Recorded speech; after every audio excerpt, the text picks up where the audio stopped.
guys, this is Masaya Titi and welcome back to my channel at Ninja Hustle. If you're new here, don't forget to click the subscription button and the notification bell to alert you on new videos that we post every week. Our next Ninja Hustler is Mr. Phranklin Ali. He's the founder of MaiZOBO Food and Beverage Company in Nigeria. He took something that we all grew up with. We call it Zobo in Nigeria. It's the hibiscus plant. Now you can have tea bags in Nigeria made from Zobo. You can have jam made from Zobo and so many other products. He's doing such a wonderful job. He's also a Google certified digital marketer as well as a trainer for their Digital Skill for Africa program. He's mentoring young Nigerians and Africans all over the continent. We hope that you join us on a one-on-one interview with him as he talks about his hustle. Hi guys, welcome back to our channel at Ninja Hustle. With me on the show today is Mr. Phranklin Ali. He's the founder, MaiZOBO Food and Beverage Company. Phranklin, thank you for honoring our invitation. We're pleased to have you on the show. Thank you, Messina, for having me. Glad to be here with you. Okay, so we'll jump right into the questions that we're anxious to ask and to learn from you. So, my first question is just, I think, very basic. To tell us about your product. What is it about? There's a big rave. Everybody knows about your product. So, just for the few people who don't know, just tell us about the product briefly. All right. Thanks again, Messina, for having me on the show. Well done. Good work you're doing with the show and on the channel. So MaiZOBO, as a food and beverage company, we're actually leaning on Sustainable Development Goals 3, which is supporting healthy living and good nutrition for the general population. So people usually ask, why hibiscus? And I just quickly ask back, why not hibiscus? Well, I actually took interest in hibiscus following the sudden loss of a friend, a very young, energetic guy who slumped in the presence of his very young family. And on getting to the hospital, it was reported that he died of a sudden heart attack. Yeah, so after all of that episode, and we started doing a lot of research because, of course, a lot of people had been coming down with stroke and high blood pressure, and then we stumbled on some articles that had reported, that said one of every 3 adult Nigerian, one of every 3 or 4 adult Nigerian currently has high blood pressure or may likely suffer high blood pressure. You see, that's a very scary statistic. Yeah. And then we started reading, we started doing all of our reading, and then we thought, because from my background, like you already know, I was already involved with product development. And so following the research, we thought we just felt like we had to do something, because nobody knows, because the statistics, 1 of every 4, 1 of every 3. So you see how close to home it gets. So we thought to do our own thing, and we started the tea brand from just 2 tea brands. We currently have about 7 tea brands and our own signature homemade Zobo jam. And we also have the hibiscus powder. And the very interesting thing about the hibiscus is it's such a very universal and versatile product, because from food, confectionery, to medicine, to manufacturing, hibiscus itself provides raw material. Yeah, so we have seen the opportunity, and we just thought, okay, why not? Let's leverage on this and start to do something. And we've been actively promoting value chain development. Like I said, in the middle of the lockdown, we had the first ever African Digital Zobo Festival event with participation across 3 continents, from Africa to America and to Europe. My second question is actually, what has been the most challenging part of setting up your value chain, and what have you learned from it? Great question. I'm sure, having yourself lived in Nigeria for a while, if you ask 9 of every 10 entrepreneurs in Nigeria, they will tell you power problem, they will tell you lack of access to funding. But then I usually say it's a lot more than that. You want to start a business, there's a depth of information, right? You need to do your research. You go to institutions, ministries where you should get all of these informations. You don't find these informations. So you spend more on your own research. right? Of course. Then there's the generational problem of power. You have to generate your power yourself. The also lack of access to enough credit to thrive. Then particularly for us, because of what we were doing, like I said, even though hibiscus as a product which was consumed, as a liquid beverage, is quite popular around here. Us starting a tea brand was, like shifting from what is known. You know how it is with humans. We resist what we are not familiar with. Exactly. So we needed to leverage on education, on speaking and, teaching the whole, bringing the whole health benefits to the fore. Yeah, right. So for us, we basically created a new product for an existing market. So, and all of the challenges, within trying to start a business like that. So what have you learned from all this? Persistence always pays, because the truth is people have embraced it, and of course, we are in times where people are beginning to looking for healthy alternatives. So we have positioned ourselves as that brand. Our product stands, fills that gap. Yeah, people do not want to drink too much of fizzy drinks anymore, right? So we have our product there. So the truth is, what we've learned: persistent space. Stick with your guns. Do what just do what rocks your boat. Okay, great, Frank. So, Frank, that brings me to my next question. You worked as a trade advisor before branching out. What kind of product would you say meets the criteria for export? The truth is, export, export is, selling your local products in foreign markets. Yeah. So like we usually tell people, customers are people. People are people everywhere. People want value for every money spent, right? Yes. So it is no different whether you are selling in Lagos, you are selling in Germany, you are selling in the US. But the truth is, before you venture out into export, you need to understand what the people in that market want. You need to understand what are the regulations in that market, because every market has its own regulations. You need to understand all of those, right? So that's where market development and market research comes in, right? So for your product to be fully ready for, apart from all of the regulatory requirements you have to meet in your local, in your own country, right? You need to understand if your product is acceptable in that market. Okay. So that is one thing. Your very good product in your country may be contraband in the country you hope to export to. So you need to know all of that. Then apart from all of that, all of the quality requirements, your packaging, your labeling, all of those very vital and yet subtle information is what you need. It is not enough to have a very fantastic product. You need to understand if those products are allowed in those markets. And if they are allowed, what are the requirements? Are there extra certifications that are required? Are there certain standard requirements that you need to follow? Does this person need to worry about, is my product relevant in that market? Does that come into play? Of course. If there's a need for that product in the market that you're trying Of course. Okay. Exactly, because the truth is, first, as a business, you want to satisfy a customer's need, right? Right. So there's no point having a product that does not satisfy any need. Even foodstuff, I hear snails are highly prohibited in certain countries. Very true.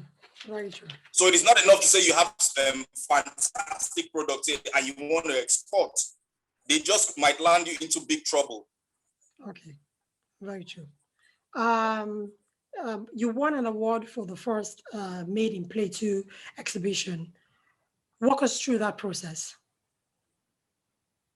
All right. So the award, right, was actually for my entire work on the plateau as a trade advisor. It was in recognition of my work for promoting and facilitating trade on the plateau, right? If you know Plateau in Nigeria, it's a very beautiful place to be at. But unfortunately, the International Trade Fair, which was an annual event, had been halted for about 8 years because of the crisis. So when we got there, it was one of the first things we did. We set out to achieve, to bring it back, because part of our work was, okay, let's engage the youth, in meaningful and gainful, enterprises, from local to, from zero to export readiness, because if we got these guys busy, they would not be interested in, those crises and fighting, So it was one of the things we did. So we got back the trade fair, it's still running now. And yes, of course, we hosted the first Made in Plateau exhibition. So, and we were very, very, very engaged in promoting enabling business environment for especially the private sector and the small businesses in particular. So, the organized private sector had felt this guy has done, he has earned this and he deserved this kind of award. And, we're giving that award of excellence for trade promotion. Thank you. I like Plateau State, and it's a sad one. It's a very lovely place to be. So, well, that was well earned, I guess. So, we go to our next question. You are a Google certified digital marketer and a trainer for the digital skill for Africa. How do you find a balance, and how do people apply to get into this program? Okay, so Google Digital Skills for Africa is an initiative by Google, because as you know, even if you did not know before now, all thanks to the pandemic, it is even more clear now that we live in a digital world. The world of work will never be like it used to be pre-pandemic. You are there, I'm here, we're having a live interview, right? Mm-hmm. Many offices are operating from homes now. Some will never return to their offices. So I think Google, if just now, if you look, with benefit of hindsight, it looked like Google saw all of these coming, because the program actually started a few years back. So the idea was to just train young Africans and small business owners with digital skills, required to, just function optimally in today's world and the world, to come, because the world is becoming more digital as it were now. So, so what they actually did was to partner with training institutions and other partners, which I happen to be one of the trainers, right? And so that's just it. So it's, people can just go online, just Google digital skill for Africa. And, there are free courses online. Okay. There are free courses online, both certificates and non-certificate courses. You don't need You can to take those courses session. online. No, nothing. Just go on to Google Digital Garage and look for any course that that ticks your fancy. Okay. I hope our listeners are hearing. Yeah. Yeah. So how do you find the balance then? For me, it's just about contributing my own little quota to my environment, right? So, in fact, that's what got me interested in the whole, because I do not, not in the least sense of it, consider myself as a technically gifted person, but because I have a background in training and all of that, so I just thought, okay, I could use that, and that aspect of training small businesses, which would have been the core of my own work. Mm-hmm. So for me, the joy derived is, just being a part of people's growth process. There's another kind of fulfillment you get from helping others to get from point A to B. Exactly. So I understand that. Okay. Absolutely. So for me, that's it. So what is your vision for the business? And if I may ask, why not just export the raw ingredients? Why start, to prepare tea and everything? Why not just export the raw ingredients? Exactly. Because processing is a lot of work, yeah.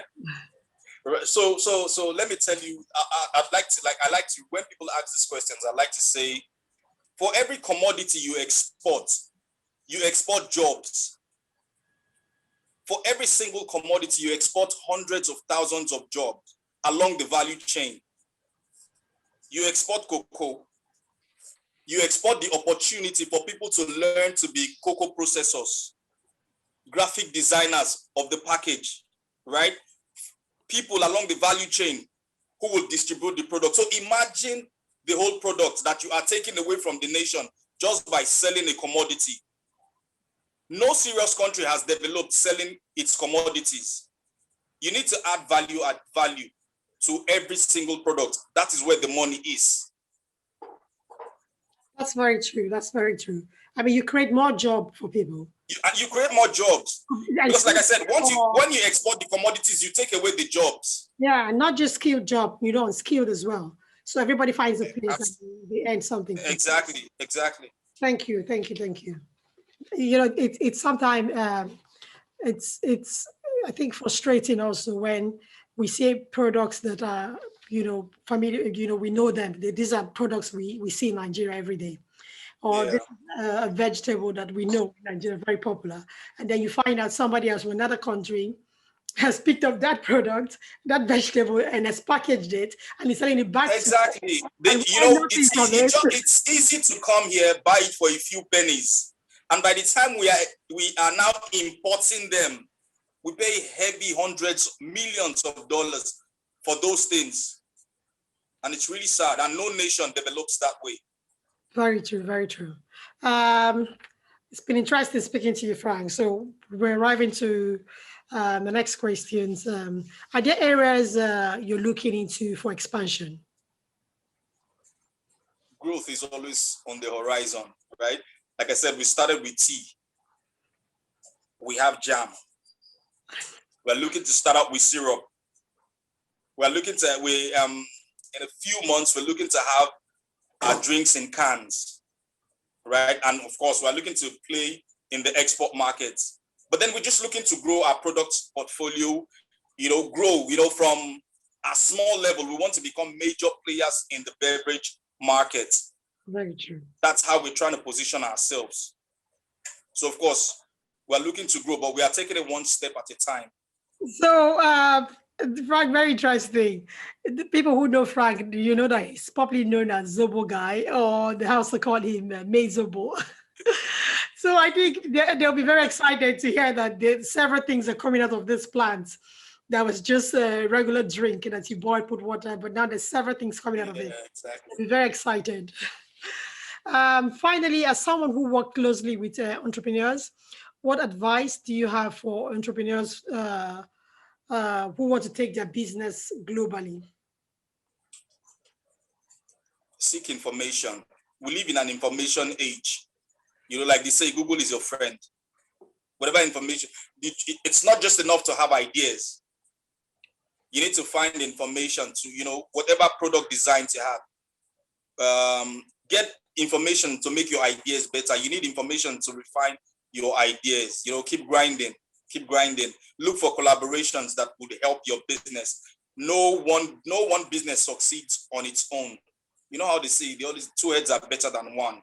Yeah. Right? So look for collaborations that would improve you. Continue to learn, continue to develop. Right? Like I said, information is key, and we live in an information age. Google is your friend. Make sure you get information. So that's. Yeah. My last guest talked about the age of digitalization. And I guess we can look at that video and see the similarity. And you're saying the same thing because everybody's coming to the realization that the digital age has taken over everything. So we need to get informed. If you lack experience in one place, you collaborate with somebody else who has more experience. Absolutely. They kill their ideas because they don't want to share. They just, it's mine, like a child. Yes. They forget that. And that's a terrible way to want to run a business. Exactly. Because somebody else brings something that you don't have. Yes, look for people who bring value to your table.